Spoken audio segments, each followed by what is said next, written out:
Olá pessoal, saudações, eu sou a Alessandra Estraza, sou advogada especialista em direito previdenciário e hoje eu quero conversar sobre um assunto que é da esfera previdenciária, porém interessa diretamente aos advogados trabalhistas, então eu peço encarecidamente que os nossos colegas trabalhistas também assistam esse vídeo com bastante atenção, tá?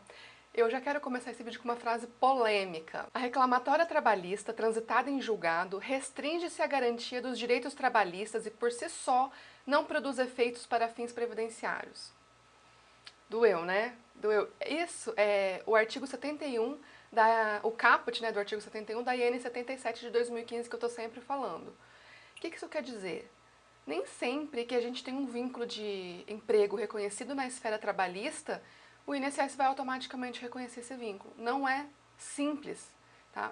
Dá muito trabalho. Eu vou explicar aqui por que o INSS age dessa forma, onde que ele se fundamenta e como a gente pode fazer para tentar evitar esse dano ao cliente, né, no futuro. Então o INSS tem dois principais argumentos. Primeiro, que ele não participou da lide entre o empregado e o empregador, não foi parte da ação.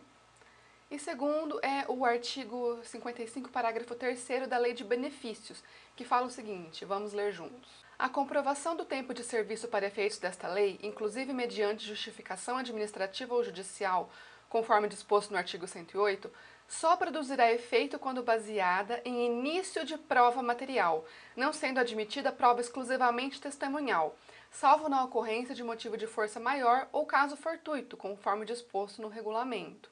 Então, assim, né, para a gente provar tempo de contribuição, não basta para o INSS prova testemunhal. Embora eu ache isso inconstitucional, eu não vou discutir sobre isso nesse artigo, tá? Não é o objetivo disso. Enfim, o INSS aceita só início de prova material corroborada por testemunha. Então você tem que ter pelo menos um mínimo de documento contemporâneo, o documento tem que ser contemporâneo à época dos fatos, que demonstre que aquele trabalho existiu e mais a prova testemunhal. Então, muitas vezes, o que acontece na Justiça do Trabalho?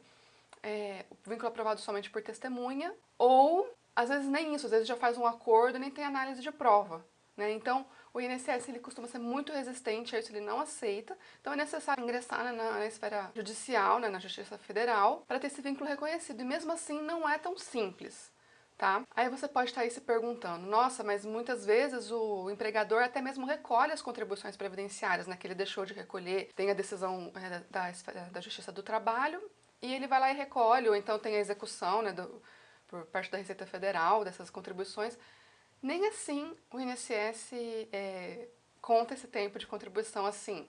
Porque na hora que a pessoa faz esse pagamento, né, na hora que o empregador faz esse pagamento, lá no CNIS do segurado, que é o Cadastro Nacional de Informações Sociais, vai constar uma observaçãozinha como extemporâneo. Tá? E como é que você faz para esse extemporâneo valer? Você tem que acertar o CNIS, por exemplo, como às vezes a gente fala no direito previdenciário. E como que faz isso? Tem que ir lá no INSS e provar esse período com início de prova material, mais testemunhas. A não ser que você tenha um documento muito forte, para não precisar de testemunha, mas eu não recomendo, é sempre bom corroborar com testemunha. Isso tanto na esfera administrativa quanto na federal. Mas eu disse antes que os tribunais eles flexibilizam um pouco, né? Como? A TNU tem a súmula 31 que ela diz o seguinte: a anotação na CTPS decorrente de sentença trabalhista homologatória constitui início de prova material para fins previdenciários. Tá? Então, assim, você vai ter uma decisão trabalhista para a TNU, mesmo que ela seja homologatória de acordo, ela vai servir como início de prova material. Só que ela, veja bem, ela não é aceita automaticamente, é o início de prova, então você vai ter que fazer o procedimento para que isso seja reconhecido como o artigo 55 fala, início de prova material mais prova testemunhal. Eu chamo isso daí de equação do tempo de contribuição, né? Você tem que ter o início de prova material daquele período mais a prova testemunhal. O STJ, ele fala um pouquinho diferente, o STJ é um pouco menos amigo do que a TNU. Para o STJ, a sentença tem que ser fundamentada em provas. Então, das decisões que eu li, para mim não ficou claro. Eu penso que ele não aceita decisão homologatória, homologação de acordo. Tá? Então, teria que ser uma sentença baseada em provas. Então, pode ser prova testemunhal? Pode, mas tem que ser fundamentada em provas. Tá? Então, o que eu recomendo? Eu recomendo cuidado na hora de aceitar um acordo na esfera trabalhista, tá? Então, por favor, colegas advogados, eu sei que nem sempre é possível, né?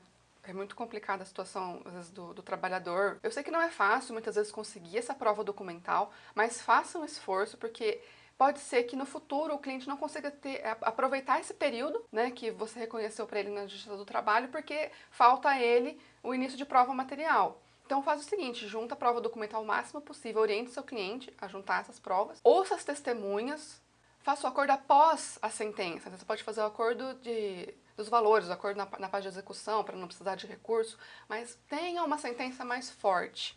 É o que eu recomendo. Eu sei que nem sempre é possível, mas vamos prestar atenção nisso.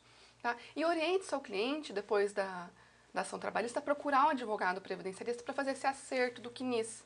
Tá? Porque você pode fazer isso, ele vai poder fazer isso administrativamente ou judicialmente, mesmo que a pessoa não esteja próximo de se aposentar. Ele pode fazer um procedimento simplesmente para facilitar a vida na hora da aposentadoria, né? Porque de repente a gente tem aqui uma pessoa jovem, que a gente está reconhecendo o período para ela vai se aposentar daqui 49 anos, que tá falando da reforma aí.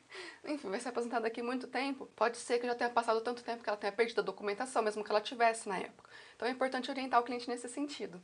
Tá? Então é isso aí, eu espero que esse vídeo tenha sido útil, que essa informação tenha acrescentado aí no seu conhecimento previdenciário e trabalhista. Se você está tão chocado quanto eu quando descobri isso, comenta aqui o que você acha dessa regra, dessa exigência. E se você está iniciando aí na advocacia previdenciária, eu vou deixar um link aqui no vídeo para você baixar minha ficha de atendimento, que eu disponibilizei gratuitamente, tá?